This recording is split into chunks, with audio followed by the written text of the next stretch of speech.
4 फरवरी को पूरी दुनिया वर्ल्ड कैंसर डे मनाती है। हम आपको आज कोरबा जिले के डॉक्टर अनिल शेष से मिलवाएंगे, जिन्होंने न सिर्फ कैंसर को मात दी, बल्कि अब वो 79 की एज में भी प्रैक्टिस करते हैं। जी हाँ, वो खुद भी डॉक्टर हैं और दूसरों को भी प्रेरित कर रहे हैं कि किस तरह से वो कैंसर से लड़ें और एक हेल्दी दिनचर्या मेंटेन करें। तो सबसे पहले हम आपको बात करेंगे डॉक्टर अनिल शेष से और ये जानने का प्रयास करेंगे कि किस तरह से कैंसर जो है अपने चपेट में लेता है लोगों को, और अगर ये हो जाए तो किस तरह से उससे लड़ाई करें और फिर आप इससे बच करके कैसे निकल सकते हैं। सबसे पहले तो आपसे यही जानना चाहेंगे कि आपको सबसे पहले कैंसर कब डायग्नोज हुआ था। सबसे पहले 2000 में ऐसा महसूस हुआ कि कुछ गले में मेरे परेशानी हो रही है और मैंने तुरंत जाके इसका फिर मेरे पुत्र ही पैथोलॉजिस्ट हैं, तो मैंने उनको ये बताई। तो उन्होंने फिर क्या हुआ कि बायोप्सी ले करके और उसका जब जांच की तो पता लगा कि वो कैंसर है गले में। तो बस जैसे ही पता लगा दूसरे दिन हम सीधा मुंबई के लिए चले गए और मुंबई में फिर हम टाटा कैंसर हॉस्पिटल में फिर उसका ट्रीटमेंट लिया। लेकिन उन्होंने बोला कि आपको सर्जरी कराना पड़ेगा। मैंने सर्जरी कराने से मना कर दिया क्योंकि उसके बाद विद्रूप हो जाता है शरीर और चेहरा एकदम बिगड़ जाता है। तो मैंने कहा भाई ऐसा जीवन मुझे नहीं जीने का है, मुझे ऐसा कोई ट्रीटमेंट बताइए जिसमें सर्जरी ना हो। और उन्होंने कीमोथेरेपी और रेडियोथेरेपी उन्होंने बताई और वो मैंने नागपुर में टुकड़ू जी कैंसर हॉस्पिटल है, वहाँ पे मैंने ट्रीटमेंट लिया। वो बहुत ही अच्छा हॉस्पिटल है, बहुत सस्ता है और बहुत सेवा भाव से वहाँ पे काम होता है। और मैं 2 महीने के इलाज के बाद में एकदम स्वस्थ हो गया और उसके बाद से फिर मैं आ गया और तब से अब तक पूरी तरह से स्वस्थ हूँ, कोई प्रॉब्लम नहीं है। मैं अपने रोज़मर्रा की मेरी जो अपनी आदतें हैं या जो भी है, और उसके साथ साथ फिर अस्पताल जो है हॉस्पिटल वो भी मैं पूरा कर रहा हूँ। और आज 79 की उम्र में भी उतनी ही मैं 8 घंटे काम करता हूँ और मुझे कोई ऐसा याद ही नहीं आता कि मैं किसी व्याधि से कभी ग्रस्त हुआ था। सर, ये आपसे जानना चाहेंगे कि सबसे पहले, चूंकि कैंसर का नाम सुनते ही लोग घबरा जाते हैं, इसके जो शुरुआती सिम्टम्स होते हैं वो किस तरह के होते हैं, कैसे पता चले लोगों को कि उन्हें कैंसर हो गया है। अब ऐसा है, अलग अलग कैंसर में अलग अलग प्रकार के सिम्टम्स होते हैं।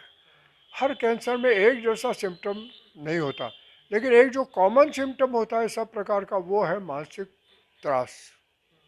और मानसिक रूप से कैंसर का नाम सुनते ही लोग, पेशेंट तो आधा वहीं मर जाता है।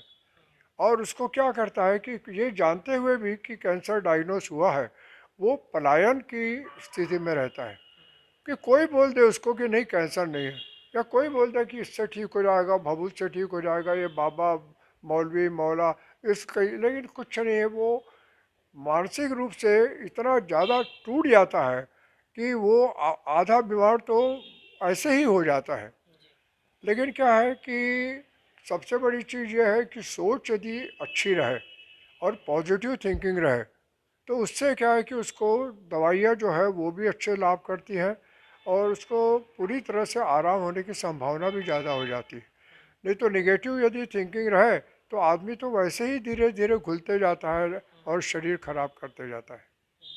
सर, जैसा कि आपने बताया कि आपकी धर्मपत्नी की मृत्यु भी कैंसर की वजह से ही हुई थी, तो कितना मुश्किल था आपके लिए वो समय। पहले आप ग्रसित हुए, फिर आपकी जीवन संगिनी ग्रसित हो गई, और एक कब ये सब कब हुआ था।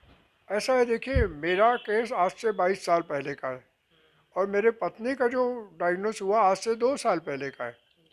तो उनको, उनकी मृत्यु को 2 साल पूरे हो चुके हैं। लेकिन ऐसा है कि उनके और मेरे केस में एकदम डिफरेंट था क्योंकि उस समय तक हम मानसिक रूप से तैयार हो गए थे और जब उनका पता लगा तो उन्हें भी ये सब मेडिकल टर्मिनोलॉजी सब पता थी। और उनको भी जब डायग्नोस हुआ तो उनको भी पता था, उनने भी कह दिया कि बस अब समय हो गया है, अब मुझे जाना है। और उनको ये भी पता था कि पैनक्रियाटिक कैंसर का कोई ट्रीटमेंट नहीं है और ट्रीटमेंट करके भी और होता कुछ नहीं, आखिर परेशानी ही होती। तो हम दोनों के केस में ऐसा, एक तो मेडिकल प्रोफेशन से रहने के बाद में उस तरीके से उस चीज़ों को जानने का हम लोग को भी शुरू से अनुभव रहा है, तो ऐसी कोई बात नहीं हुई। सर इतना मुश्किल समय एक तरह से आपने देखा, पहले आप ग्रसित हुए, फिर पत्नी चली गई, तो खुद को कैसे सँभाला आपने? क्या आप संदेश भी देना चाहेंगे जो कैंसर से लड़ रहे हैं? ऐसा है देखिए कि जहाँ तक संभलने का सवाल है, तो मैंने जो सीखा है कि आदमी सही कैसे रहे, उसकी थिंकिंग, उसका विचार ये कैसे सही रहे। तो मैं तो कहता हूँ आचार, विचार, व्यवहार, आहार और चरित्र, ये 5 चीज़ें जिसने अपने आप की संभाल ली, उसने जंग जीत ली। और इसके साथ ही यदि उसकी पॉजिटिव थिंकिंग है, तो पॉजिटिव थिंकिंग हो गई तो समझ जाइए कि सोने में सुहाग। और अभी जो लोग जो है ना निगेटिव थिंकिंग के कारण से ही अच्छे नहीं हो पाते, या पलायन करते हैं, बीमारी से पलायन करते हैं, लेकिन ये भूल जाते हैं कि पलायन का रास्ता जो है वो बीमारी को बढ़ाने का रास्ता है, न कि बीमारी को ख़त्म करने का। तो ये एटीट्यूड जो है, वो एटीट्यूड जो है वो यदि सही है पेशेंट का, तो डॉक्टरों को भी सुविधा होती है और पेशेंट को भी सुविधा होती है। आप संगीत से भी जुड़े हुए थे, गाना भी गाते थे आप, अब क्या स्थिति है? ऐसा है, मैंने क्या है कि संगीत में पोस्ट ग्रेजुएशन किया था, जी। और उसके बाद में जब मैं 10th क्लास में था तभी मैंने विशारद, संगीत विशारद कर लिया था, और उसके बाद में पोस्ट ग्रेजुएशन भी कर लिया था। तो क्या है कि उस समय ये गाने वगैरह का बहुत ज़्यादा शौक़ था, फिर मेडिकल कॉलेज में भी ये शौक़ बना रहा। लेकिन क्या हुआ कि जब से मुझे गले का कैंसर हुआ, उसके बाद से कुछ सालों तक तो करीब करीब बंद हो गया।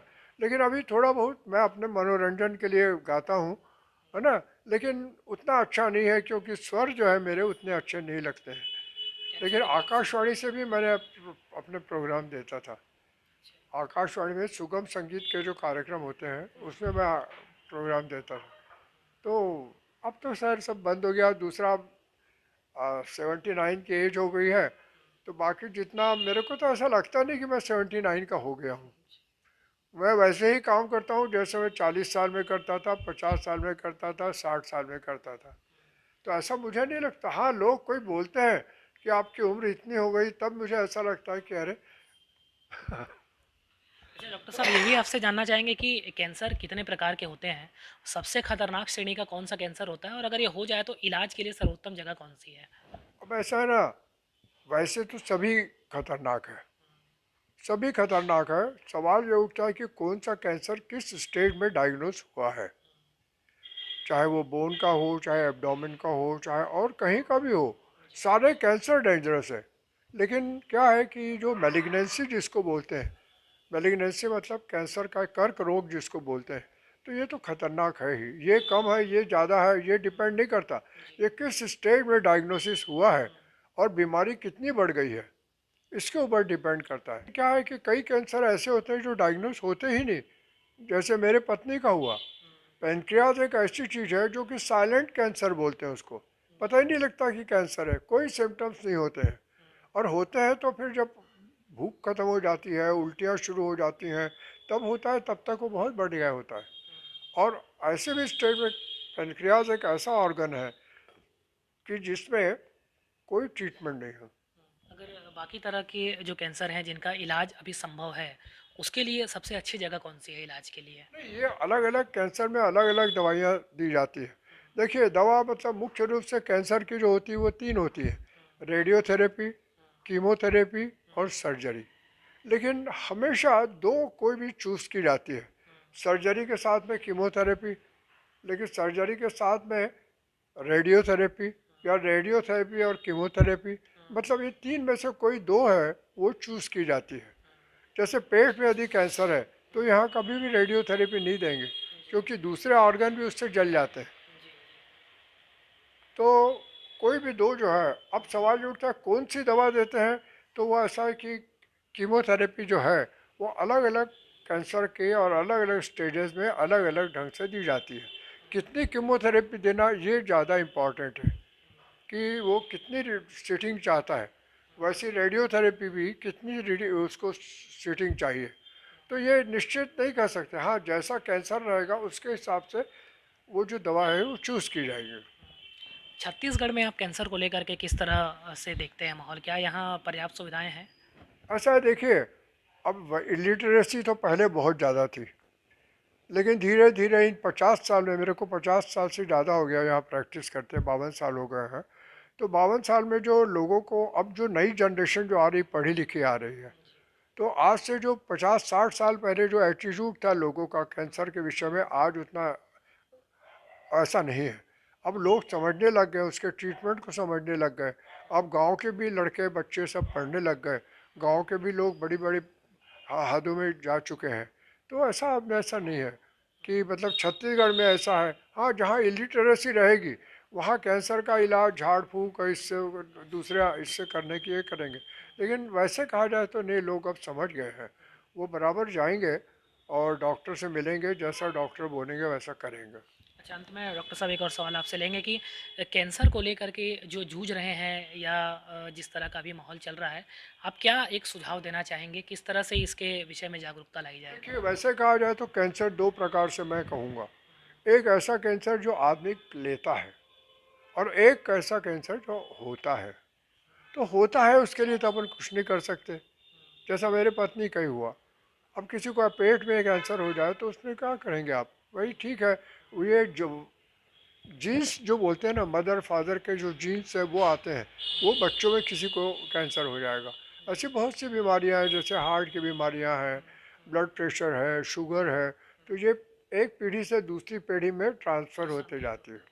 अब जैसे गुटखा, तंबाकू, गुड़ाखू, ये जितने भी प्रोडक्ट हैं, समझे ना, शराब, अब ये सब चीज़ें यदि रहेंगी तो कैंसर तो होगा ही। और एक लिमिट तक के आदमी का रेजिस्टेंस काम करेगा, उसके बाद आदमी के रेजिस्टेंस जो इम्यूनिटी ख़त्म हो जाएगी और उसको कैंसर ग्रसित हो जाएगा वो। ठीक है ना। और दूसरे कुछ ऐसे कैंसर है जिसका लोगों को पता ही नहीं है, माने इवन डॉक्टर्स जो है वो भी अपने आप को नहीं दे पाते। वो तो मेरा ऐसा था कि मैं, पता नहीं क्यों, एक गॉड, भगवान ने उस दिन उस समय सद्बुद्धि दी थी कि मैं गया और वो जब वैसा पता लग गया। नहीं तो वो भी यदि बढ़ गया होता तो शायद मैं भी आज नहीं होता। चलिए डॉक्टर साहब, अपने अनुभव हमारे साथ साझा करने के लिए बहुत बहुत शुक्रिया आपका।